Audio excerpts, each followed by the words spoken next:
Pinoy Extreme. Nakikita at pinapanood ko siya. Madalas din tinatanong sa akin sa comment section, sino ang dapat daw iboto? I always tell them, iboto nyo yung mga politiko that reflects your values. Now, tignan natin kung ano-ano nga ba yung mga values ng Pilipino or Pinoy na nagre-reflect sa klase ng mga influencer, ng mga vlogger na umuusbong ngayon sa social media. Okay? This is Pinoy Extreme. Let's do this! This is Pinoy Extreme. Siyempre, sayang naman yung effort niya. Nag-effort siya, nagatasan yung content ko. Siyempre, papanoorin ko. Gatasan yung content mo, that's implying na merong sustansya yung content mo para magatas ko. Mahiya ka naman sa gatas. Punong-puno ng sustansya yung gatas, samantalang yung content mo, nagpo-promote ka ng corruption. Pag may nakita ka bang ebak dyan sa kalsada, sabi mo, uy, tara, gatasan natin, oh.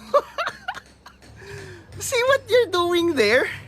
Ini-imply mo na may value yung content mo by putting me in a light na ginagatasan ko yung content mo. No! Ang tamang word is nililinis.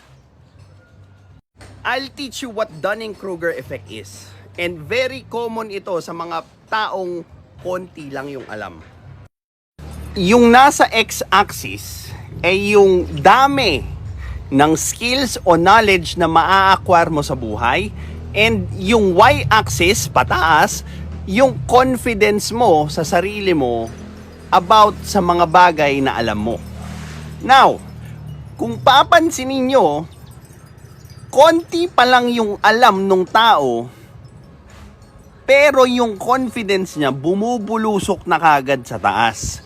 Yan ang very common thing na nangyayari sa Dunning-Kruger effect, na kung saan nagiging confident tayo sa maliit na bagay na alam natin, and then as we move along in life and discovering na may iba pa palang knowledge aside sa alam ko, bumababa yung confidence natin. But if we go on and continue gaining more knowledge, kasabay na nun yung pag-akyat ulit ng knowledge natin, but at the same time, confidence, but at the same time, sumasabay na yung knowledge natin. Hindi na lang tayo puro confidence. May knowledge na din tayo.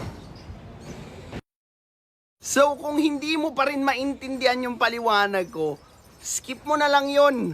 Wala na akong magagawa.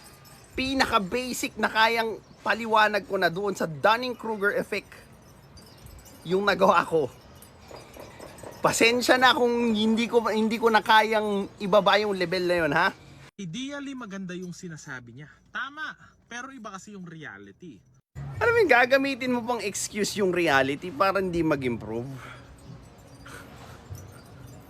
Ako, mababaw yung sinasabi ko, pero focus ako sa reality na nangyayari. Ito yung problema kasi sa mga tao. Kiniklaim nila na sila lang yung may hawak ng realidad, or sila lang yung pwedeng makapagsabi ng realidad kasi nga, well, maraming kumakampi, maraming nagla-like, maraming nagsishare nung sinasabi nila, but they never realize that yung kababawan na ino-offer nila can also be explained on a deeper route. Ngayon, kung ayaw mong magpakalalim, 'di ba? Huwag mong idamay yung ibang tao at sisiraan mo yung ibang knowledge, ibang course, ibang subjects as redundant, as hindi kailangan, so on and so forth. Kung gusto mo maging mangmang, huwag kang mandamay. At saka isa pang papuri ko sa kanya, malalim yung mga terms niya. Talagang sophisticated na may pinag-aralan. Pero ang problema, sobrang lalim ng terms mo, yung viewers mo, hindi ka na naiintindihan. Pinoy na Pinoy. Pag may hindi ako maintindihan, wag na nating intindihin. Huwag na nating pag-aksayan ng brain cells kasi mahirap. Ba't pa natin iintindi niya? Sarap-sarap maging mangmang eh. Ang sarap-sarap na maging mayabang lang. Ang sarap-sarap nung... Nakikita mo ba yung pinopromote mong values? Sa bagay, hindi ako nagtataka kung hindi mo nakikita yan. Wala kang awareness sa katawan. You are so full of yourself. Look at you. Times 2 na. Kaya ang daling tangahin ng mga Pilipino kasi bentang-benta sa kanila yung ganitong klaseng mindset.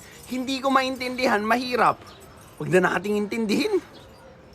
I-brand na lang natin as, baduy, corny, nerd, kung ano-ano pa para lang magkaroon tayo ng excuse para hindi intindihin yung bagay na mahirap.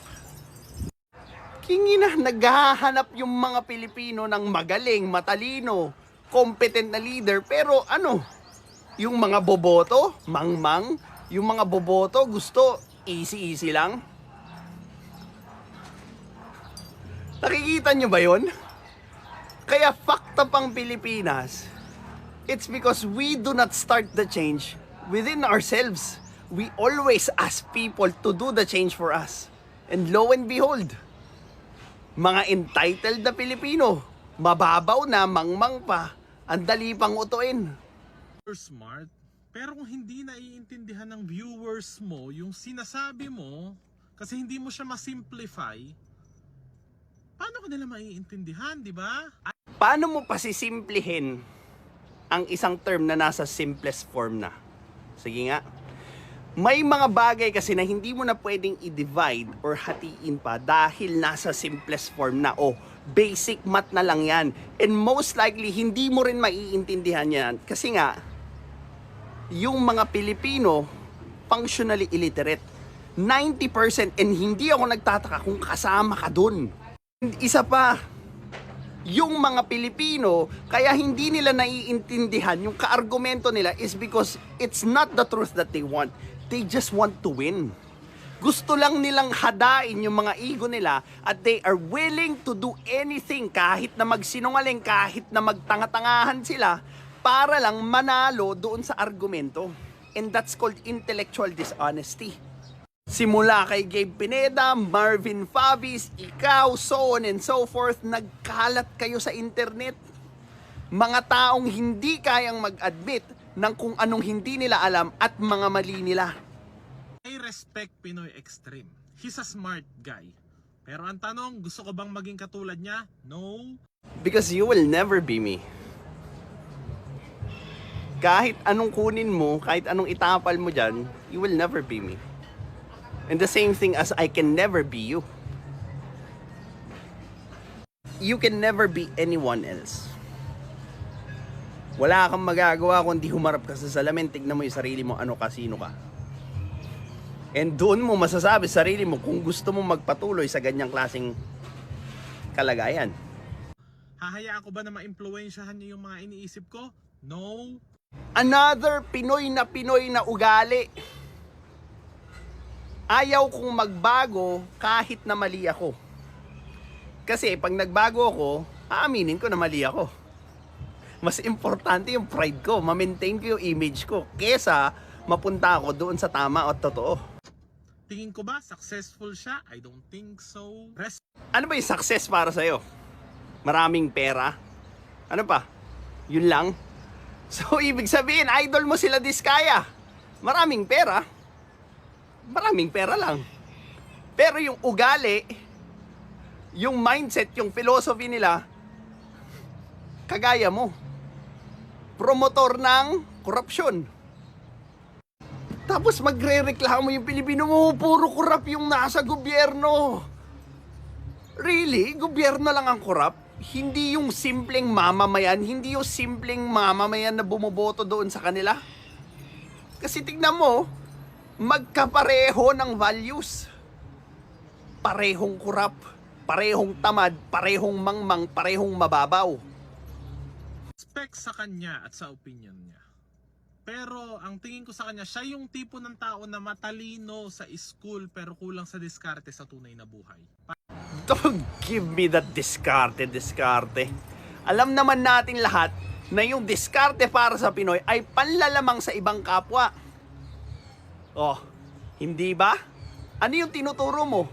Oh, corruption yan eh. 'Di ba? Tapos sabi mo hindi ka nang lalamang sa kapwa mo. Wag ako. Wag kami dito. Nung kinuha ko to, I mean, it will be an uphill battle. Lalo na sa estado ng kalagayan ng utak ng mga Pilipino ngayon. But these kinds of learnings, these teachings, magiging importante siya para sa betterment ng next generation na Filipinos. Well, this is Pinoy Extreme. Have a good day.